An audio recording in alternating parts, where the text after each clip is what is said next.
Hello, welcome to this breaking news. As expected, President Joe Biden is speaking on Afghanistan situation.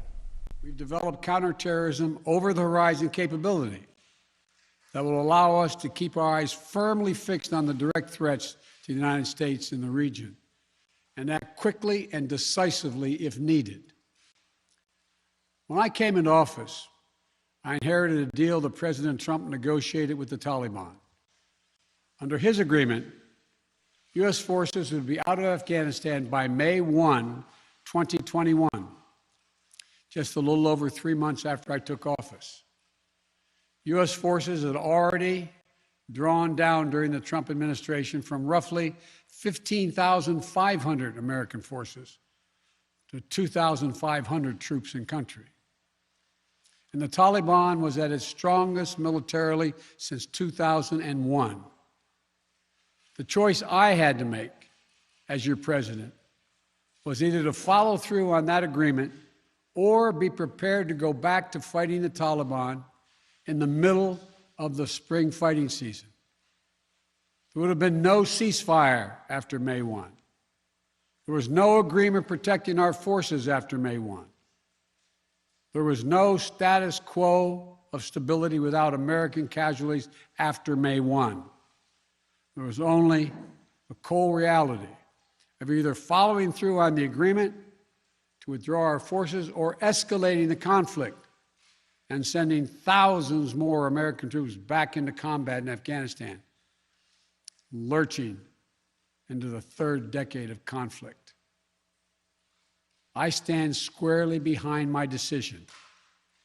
After 20 years, I've learned the hard way that there was never a good time to withdraw U.S. forces.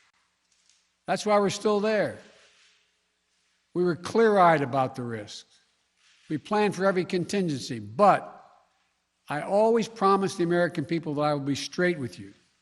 The truth is, this did unfold more quickly than we had anticipated. So what's happened? Afghanistan political leaders gave up and fled the country. The Afghan military collapsed, sometime without trying to fight.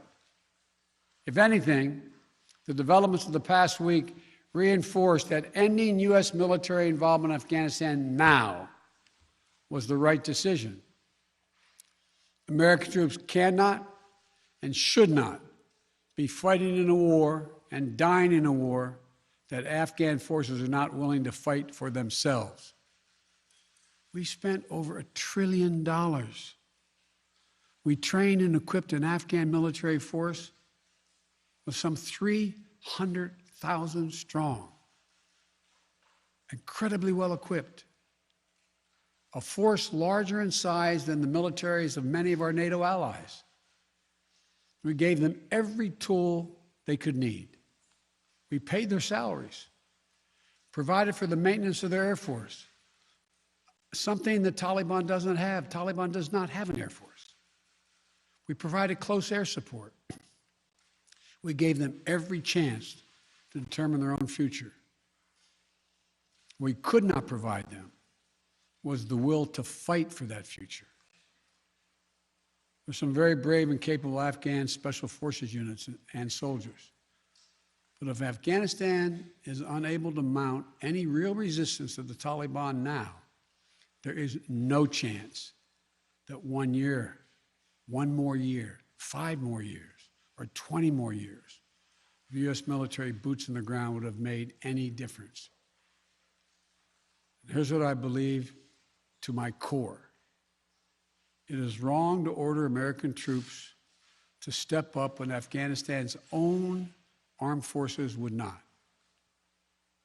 The political leaders of Afghanistan were unable to come together for the good of their people, unable to negotiate for the future of their country when the chips were down.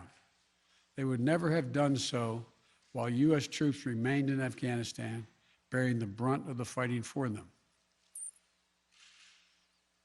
And our true strategic competitors, China and Russia, would love nothing more than the United States to continue to funnel billions of dollars in resources and attention into stabilizing Afghanistan indefinitely.